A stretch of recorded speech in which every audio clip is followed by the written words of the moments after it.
Krishnanagar two আমঘাটার স্টেশনের কাজ কত দূর এগোলো এবং কবেই বা এখান দিয়ে ট্রেন চলাচল শুরু হবে সেটাই আজকে এই ভিডিওতে দেখতে পাবেন। দেখুন, এটাই হলো কৃষ্ণনগর রোড স্টেশনের পাশে। এই লাইনটা ঠিক আছে কিনা সেটা দেখার জন্য এই মেশিনটা চলে এসছে এবং কত তারিখে এই লাইনটা ট্রেন চলবে সেটাই আপনাদের এই ভিডিওর মাধ্যমে দেখাবো এবং নবদ্বীপেও এই লাইনে কবে কাজ শুরু হবে সেটাও আজকের এই ভিডিওর মাধ্যমে আপনারা দেখতে পারবেন। Welcome to my channel Samudragarh blog. আজকে আমরা চলে এসেছি আমঘাটা কৃষ্ণনগর সেই লাইন 28 তারিখে চালু হতে চলেছে, তারই আজকে ঝলক দেখাবো। তাহলে আপনারা স্কিপ না করে পুরো ভিডিও দেখতে থাকুন এবং সঙ্গে থাকুন। বন্ধুরা, আমরা এখন রোড স্টেশনে দাঁড়িয়ে আছি। দেখুন, এইখানে কালকে রাত্রেই পুরনো লাইন তুলে নতুন লাইন বসানো হয়েছে এবং ওই সামনের দিকে হলো আমঘাটা এবং ঘুরিয়ে দেখাচ্ছি আপনাদের। ওই দিকে চলে গেছে কৃষ্ণনগর সিটি জাংশন এবং ওই জংশনের দিক থেকেই যখন নবদ্বীপ ব্রিজ হয়ে নবদ্বীপ ধামে যাবে সেই স্টেশনটি এই দিক দিয়ে শুরু হবে। তাহলে তোমরা পুরো ভিডিও দেখতে থাকো। এবং সাইডে যে বিল্ডিংটা দেখতে পাচ্ছ, এটা রেলগেট ফালানোর জন্য যে গেটম্যান থাকে সেই গেটম্যানেরই ঘর হচ্ছে এটা এবং রেডি হয়ে গেছে। তো কৃষ্ণনগর রোড স্টেশন এটার নাম। এখানে রেল গেট হবে, এর জন্য এখানে কাজ চলছে এবং এখানে গাড়ির জাম পড়ে গেছে। এখানে পুলিশ প্রশাসন সেই গাড়ির জাম ছাড়াচ্ছে এবং কত সুন্দর লাগছে দেখুন। এবং আপনাদের যদি কৃষ্ণনগর টু আমঘাটা আসতে চান তাহলে এখানে আর কিছুদিনের মধ্যে আসতে পারবেন। এই মাসে 28 তারিখেই এখান দিয়ে রেল শুরু হবে। শুনেছি দুটো যাবে দুটো আসবে সারাদিনে। তাহলে দেখতে থাকো তোমরা ভিডিওটা স্কিপ না করে। আমি এখন হেঁটে হেঁটে কৃষ্ণনগর টু আমঘাটার দিকে যাচ্ছি। দেখুন, উপর দিয়ে সে ইলেকট্রিক তার লাগানো হয়ে গেছে।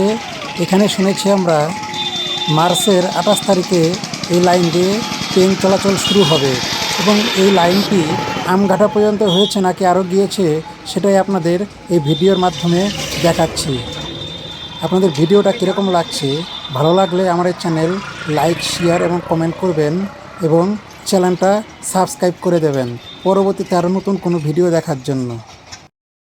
এখানে দেখুন, রেলের কর্মীগণ ইলেকট্রিকের তার লাগাচ্ছে সেই রেল চলার জন্য খাম্বার মধ্যে এবং তা দেখে এখানকার মানুষ খুব আনন্দ পাচ্ছে যে কতদিন পরে এখানে আবার নতুনভাবে রেল চলাচল শুরু হবে।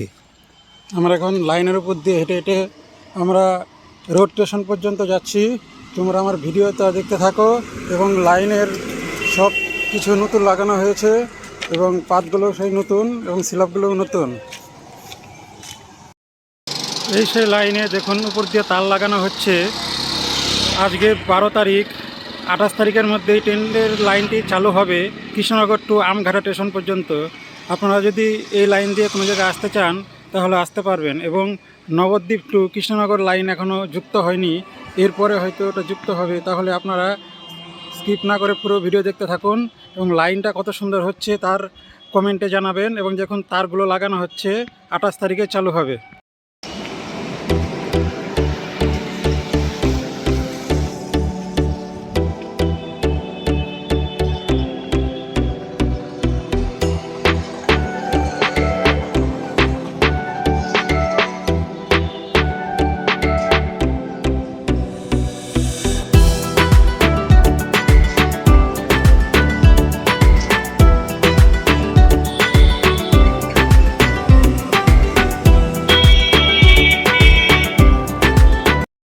আমি সেই লাইনের উপর দিয়েই হাঁটছি এবং ভিডিওটা করছি আপনাদের ভালোর জন্যই। আপনারা যদি এদিকে আসতে চান তাহলে এরপরে আপনারা ট্রেনে আসতে পারবেন কৃষ্ণনগর টু সরাসরি নবদ্বীপ। আপনারা কৃষ্ণনগর থেকে আমঘাটা স্টেশনে নেমে এখান থেকে 10 মিনিটের রাস্তা মায়াপুর ঘাটও যেতে পারবেন। এখানে এসে স্টেশন শেষ হয়ে গেছে। দেখুন, আমঘাটা থেকে 500 কিলোমিটার পর্যন্ত এই রেল লাইনটা এসছে এবং আমরা আমঘাটা স্টেশনটা আপনাদের দেখাচ্ছি। দেখুন, আমঘাটা স্টেশন এখন শুরু হলো। এটা প্ল্যাটফর্ম একদিকে, আমঘাটা হল্ট হবে এটা।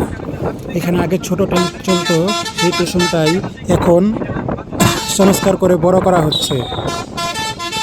মার্চের 28 তারিখেই এখানে ট্রেন প্রবেশ করবে এবং আপনারা যদি আমঘাটা থেকে কৃষ্ণনগর যেতে চান তাহলে এই স্টেশন থেকেই আপনারা ট্রেনে চেপে কৃষ্ণনগর সিটি জাংশন শিয়ালদা পর্যন্ত আপনারা যেতে পারবেন। দেখো তুমুলভাবে এখানে কাজ চলছে। এখানে রেলগেটের ঘরও হয়ে গেছে এবং কাজও চলছে এবং উপরে ইলেকট্রিকের কাজও চলছে এবং সাইড দিয়ে দেখুন তার ফালানো আছে, পাথর ফালানো কমপ্লিট। ঘাটা টু কৃষ্ণনগরের লাইন আগে চালু হয়ে তারপরে কৃষ্ণনগর থেকে নবদ্বীপ ব্রিজ হয়ে নবদ্বীপ স্টেশনে গিয়ে এই স্টেশনটি জোড়া হবে। এটা চালু হওয়ার পরেই ওই কাজটা শুরু হবে, কারণ ওখানকার যে জায়গার জট ছিল সেটা আমরা শুনেছি যে জটটা মিটে গেছে। এর জন্যই আশা করছি আমরা রেল ব্রিজের উপর দিয়েও ওই লাইনটা তাড়াতাড়ি কাজ শুরু হয়ে যাবে এবং যখনই শুরু হোক আমার এই ভিডিওর মাধ্যমে তোমাদের আপডেট দিয়ে দেব।